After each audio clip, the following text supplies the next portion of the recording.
देते और शमशान घाट तक ले जाते हैं। उनके साथ क्या होता ये किसी को नहीं पता। आज इस रहस्य से पर्दा उठने वाला है।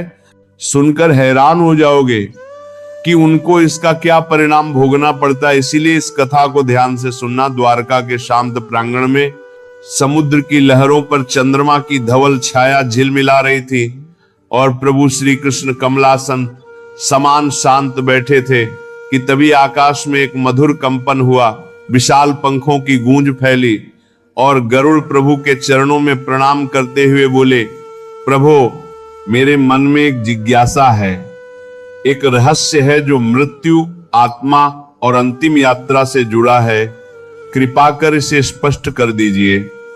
कृष्ण मुस्कुराए, उनकी आंखों में अनंत करुणा चमकी और वे बोले, गरुड़ तुम्हारी हर जिज्ञासा धर्म का द्वार खोलती है, पूछो तुम्हें क्या जानना है।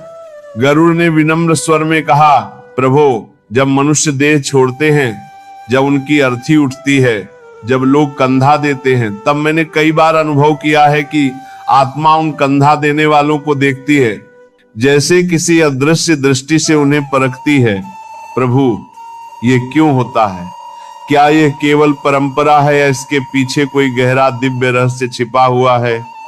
श्री कृष्ण ने श्वास जैसे ब्रह्मांड को छूती हुई ली और बोले, गरुड़ मृत्यु वह द्वार है जहां से आत्मा संसार से विदा लेकर एक नया मार्ग पकड़ती है, और जब अर्थी उठती है तो केवल एक शरीर नहीं उठता बल्कि एक पूरा जीवन, उसके कर्म, उसकी स्मृतियां, उसके अधूरे भाव, उसके पाप और पुण्य उठते हैं और वही आत्मा कुछ समय तक अपने शरीर के समीप मंडराती है, देखती है कि उसकी अंतिम यात्रा में कौन आया, कौन नहीं आया, कौन श्रद्धा से खड़ा है और कौन केवल दिखावे से।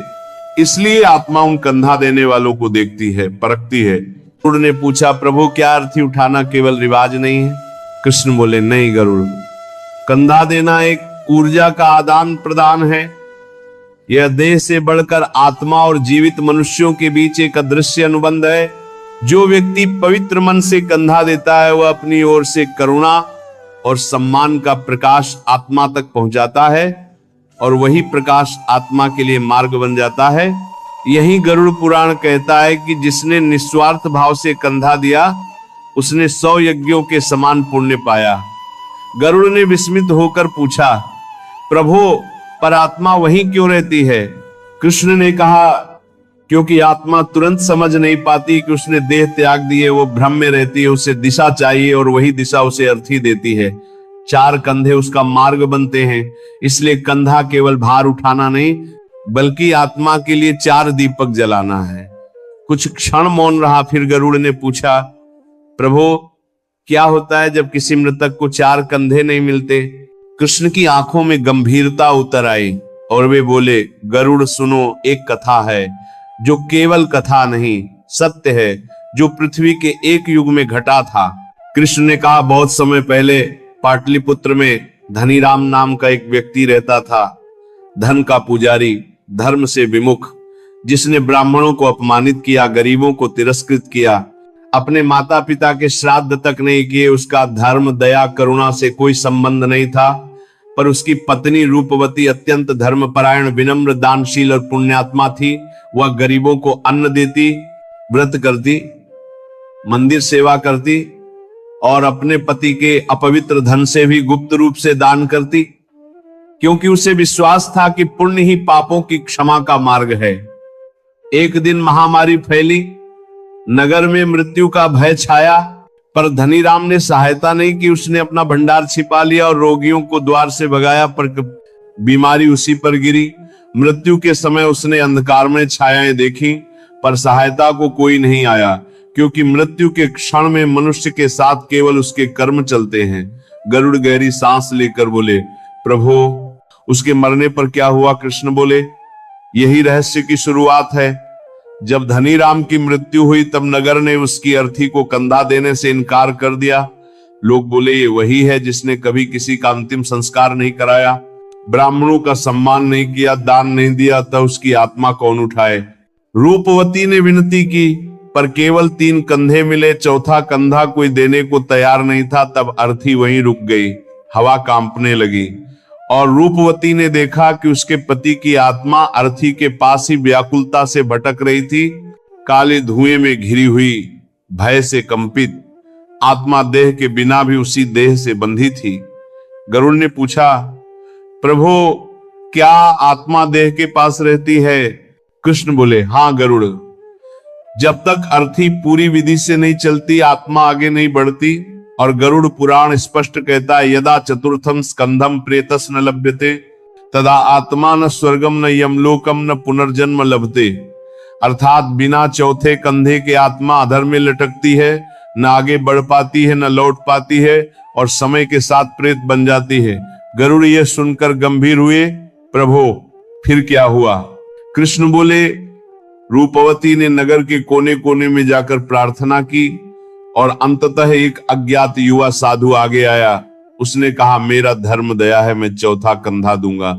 निस्वार्थ भाव से दिया गया कंधा आत्मा के पापों को मुक्त कर देता है और साधु का मन निष्काम था, इसलिए वह पाप का भागी नहीं बना।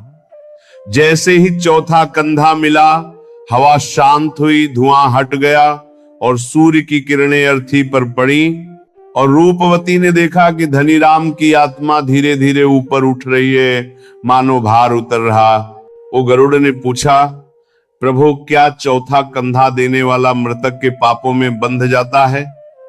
कृष्ण ने कहा, नहीं गरुड़, यह भावना पर निर्भर है।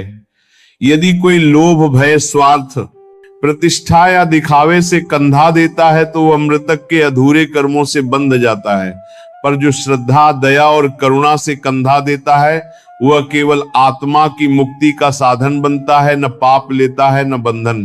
कृष्ण आगे बोले, चौथा कंधा 4 पुरुषार्थों का प्रतिनिधित्व करता है, धर्म, अर्थ, काम और मोक्ष। और यदि इनमें से कोई अधूरा हो तो आत्मा का मार्ग अटक जाता है। इसलिए चौथा कंधा ईश्वर द्वारा दिया अंतिम अवसर है। जैसे दीपक अंधकार में राह दिखाता है, वैसे ही चौथा कंधा आत्मा को दिशा देता है।